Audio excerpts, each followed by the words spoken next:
So in Run 2, CMS introduced a new lightweight format for physics analysis called NanoAOD. So it's essentially stored as, well, at least in the version that I'm looking at, which is from open data, it's stored as TTrees. And NanoAOD can be read directly with root or with Python libraries such as uproot, which provide root IO with pure Python and NumPy. So current CMS event displays rely on at least the larger MiniAOD data tier, which requires CMS-specific software and resources, and it has information that's not available in NanoAOD. So you can produce displays like this one, which was produced with a browser-based application, which uses three.js, so which is a WebGL library and API. So you get something like this, which is not what you'll get with NanoAOD, but hopefully there'll be something useful you can get out of it. So this is called ISpy NanoAOD, and it's a prototype Python package which provides interactive 3D visualization of an NanoAOD event content within a Jupyter notebook. So it's built on just uproot, awkward, and pythreejs, which is a Python 3.js bridge for Jupyter widgets. So it won't get you something nice like you saw above, but it will give you a nice, hopefully lightweight synoptic view of events directly from NanoAOD. So if you're not from CMS, or there is data available. So we in principle could go to the open data portal where CMS has released 32 collision data sets of NanoAOD from 2016 and over 20,000 corresponding Monte Carlo events or bit data sets on the open data portal. So I won't go through all of it, but you can fetch a file from, say, the double muon primary data set in NanoAOD from run H of 2016. Rather than let Binder download that, I have a local file, which we have here already. Okay, so internally, the application reads in the NanoAOD file using uproot into awkward arrays using this data loader class. So it's very simple. You just import the package, and then you have this data loader class, and then essentially you're reading in the data file, loading it, and then what it outputs are awkward arrays. So there's currently only a subset of the branches are read in and supported for display. So simple physics objects like electrons, muons, jets, things like that. And thankfully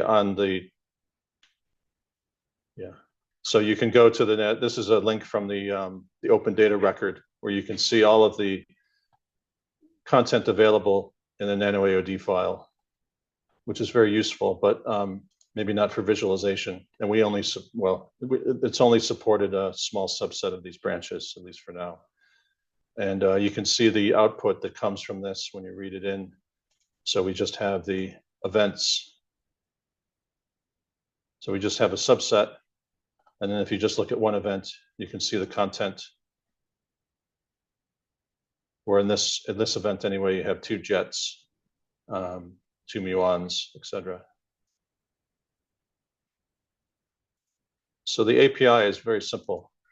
So essentially, you just internally the data loader is used, so you don't even need to really do what I just showed you. That's just to show that it reads in the data file and outputs in awkward arrays. So here it's just you would import the package and then just instantiate this event display object, and then load up the file and then display. So you have pretty much what you would expect from an event display, where you have your two jets, and then we have two muons, and then we display the mat. So very simple and lightweight. And then there's just some event navigation where you can click through the events. And then there's simple picking as well, where you can display what the properties of the muon. There's isotrack, jets, and the met. And what this cylinder is just a very simple representation of the ecal barrel. So it's probably beyond the scope of this to display any sort of complicated or nice looking geometry, but it's nice to have something to at least provide some context.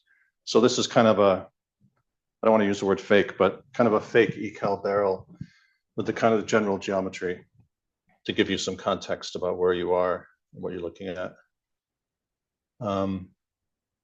Yeah, and then there's a bit more from the API, excuse me, where you can change the colors and the display parameters. So here we just change the background and change some of the colors of the objects. So essentially, it's I would say this is kind of a prototype or a demonstrator. So we have just simple event display controls, orbit controls, which are rotate, zoom, and panning. You can pick objects. There's a simplified ecal barrel geometry for context, and then rendering of a subset of NanoAOD objects, and then event navigation. So in that sense, it's kind of a minimum viable product, I suppose. Saying that, there's a lot to do if one gets to it. So there's support in principle for more objects, display of more of the object data. I mean, you could imagine like a table view of the event content for that particular one. A bit better event navigation, like selection of event ranges or specific events you might want to look at. Improved geometry, which requires some thought because you don't want to make it too heavy. And you don't necessarily have that information available in the NanoAOD. Yeah, and then exposing some more of the rendering properties to the widget, so you can imagine more controls. And then so far, I haven't tried anything with NanoAOD Sim, so there's some truth objects that could be supported. No schema evolution, so anything this is the version of NanoAOD that was in 2016. So you know, things have evolved since then. So how to handle different versions of NanoAOD and what might be there and what might not be there, what you're looking at, and then documentation, of course. Yeah, so very lightning. So the summary is essentially that this is a Python demonstrator of event visualization of a CMS NanoAOD in a Jupyter notebook. So it offers these lightweight synoptic views of events directly with NanoAOD. The source code is on GitHub, and you can install it via pip. And it's a very low version, 0.12. And that's essentially all you have to do to install it. And then there's some links. So there's GitHub, the link to PyPy. There's Notre, and then if you want to look at more of the NanoAOD format, you can go to the Open Data Portal, and then a bit more on three.js and everything else. I have to thank Yana and Jim and Akim for useful discussions about ideas and yeah, what might be supported and things like that. So yeah, that's it.